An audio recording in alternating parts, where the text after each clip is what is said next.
All right, let's go draw something while we eat. Yeah. We got the front. Yeah, but there's no more. That's awesome. Look, they stopped to look at us. Hi. Oh, look, another one down there. Right there. Here he comes. Sure, you're not resisting. Oh, there he goes. Yo, he looks like he's on a mission, I'm telling you. Oh. Yeah, her little lamb. Oh. Sassy, can you go around? Oh. Good girl, Sassy. Oh. Oh, so sweet. Oh. Hi guys, for anybody that showed up, this is Sassy. Sassy is one of our partake sheep. She lives in the affection section. And Jessica is kind of finishing her training session right now. So you're gonna see that Jessica is asking some behaviors. If you hear the click, that means to, you know, Sassy, that she did what she asked her to do, and she's gonna get a treat. This one. You let me know. Oh, she's such a smart girl. This one? Yeah, isn't it? Oh. She's got all the other goats and sheep are like, Sassy. She's very, very teeny. And that's what I mean, that each animal is individual, and as a trainer, you have to know how your animal does it. Because if Penny does that, I would be concerned. Have you seen how dainty her back up is? Back that booty. That's it. Just 2 little steps. So we're gonna head back, but feel free to come and meet Sassy and all the other animals. You can always pick out which one she is. She is the softest sheep there, and she's got little black Dalmatian spots. Oh. Bye guys, thanks for listening. Thank you. That was the greatest thing. Oh, that's probably the softest animal I've ever touched in my life. So cute. And I have the softest cat in the world, so I should know. Oh my god, so sweet, Sassy. Ooh. Honestly, the only thing I don't want to draw is that damn thing. I think it's a hyena. I already have a hyena in my fridge. We made it just in time. Woo! How many of you have never been to our animation experience before? First timers? A whole bunch of you, very good. For those of you that have been here before, welcome back. Woo! With new folks, hi. It's the hyena.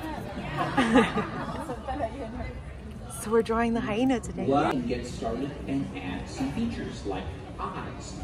And for the hyenas, we're going to add these eye patches that follow the curve of the eye and bring it in connected to a muzzle. Finish up his eyes first. And go around and darken in that eye patch. Now, the head is also giving us some nice big nostrils. These little hook or candy cane kind of shape there. Side of the head.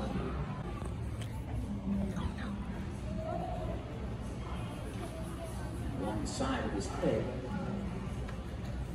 the across the little part underneath his lower lip. His eye patch. Here's my Ed. It's great. Alyssa, let's see yours. Ooh, Raina. Nope. Come on now. Nope. Come on now. I'll show you when I'm done. When you, she's gonna get some extra time. It's just the shading. Oh, you're just shading it in? Well, I wanted to see. Let's do it before and after.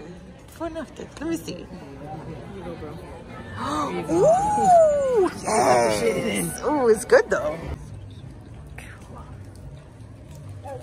Hey. So what I need you to do is you are, first of all, I'm going to have you step forward a little bit. Okay, now I need you to spread out so you're basically arms apart, length from each other. There you go. And I'm going to have the two of you just come forward just so there's more room for Jeff and Nifer to walk, and maybe you just a few steps forward too. Perfect. Okay, and then you can put your hands down. And then I'm going to go ahead and pass it to Jeff. He's going to be telling you what's going to be happening with Nifer. And again, this is a relatively new behavior that he's training in. Yes, the sheep are not really social as the goats are, and they don't really solicit attention. So if you go in the yard, you're not going to really have the sheep coming up to you like the goats often will. They tend to go away from people, so we like to make being around people positive. So with Nifer, one of the things I started doing was actually just walking in and out of people and having him follow me. And then he would do that fine, but he was not being approached by people. He was doing the approaching, so that turned it a different way. So what I'm doing now is I'm trying to work on him rather than him following me. Is I'm sending him and then he's weaving without me having to go in and out with him. So we've done as many as like 13 or 14 people. Sometimes when you're training a new behavior, the animals do really, really great, and then all of a sudden he'll take a few steps back.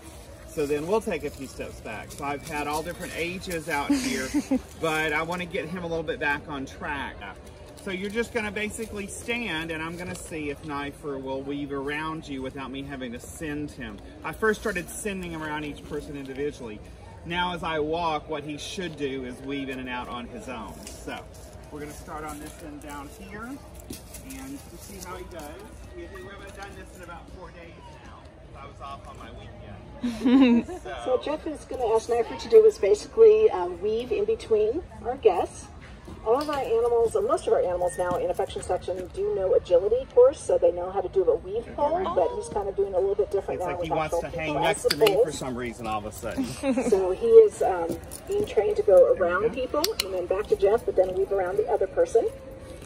And I don't know if you're able to hear, but Jeff has actually had up to about a dozen people to be able to have him do this, but with any kind of training, sometimes you have to take steps back. There we go, that's what I wanted. So that's what we had to do. Good job. So now we're just going to have a smaller amount of people, and he's walking along with him a little bit more. Ideally, Jeff would like to be able to stand at one end, send him, and he will weave between everybody and then come all the way back.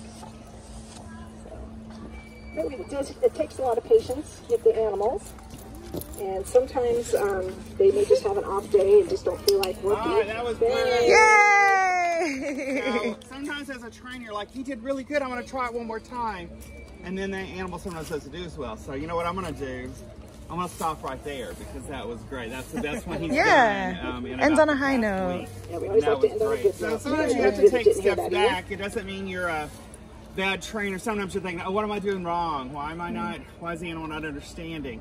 But sometimes in the learning process, you just have to sort of take a few steps back, go back to kindergarten a little, and then build back up to it. So Knifer sort of knows what we're going to do next. What I'm going to do is, since you guys helped out, I'm going to let you guys say hello to Knifer. He's trained to approach people. So what I'm going to do, I'm going to start on this end, and one at a time, you're just going to basically make a target for Knifer. You're going to put your fist out, and Knifer will come and target to your hand. The chin, let him know that he did that behavior correctly, and again, get Drop back to it right here. There. It's a great way for us to move our animals around. Sometimes we'll use target pulls, which are great. Okay, that's it.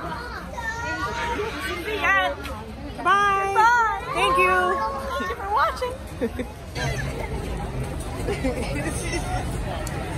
We gotta keep up with the Bitsy walk. Oh God, there she goes. Bitsy! Lost in the wild.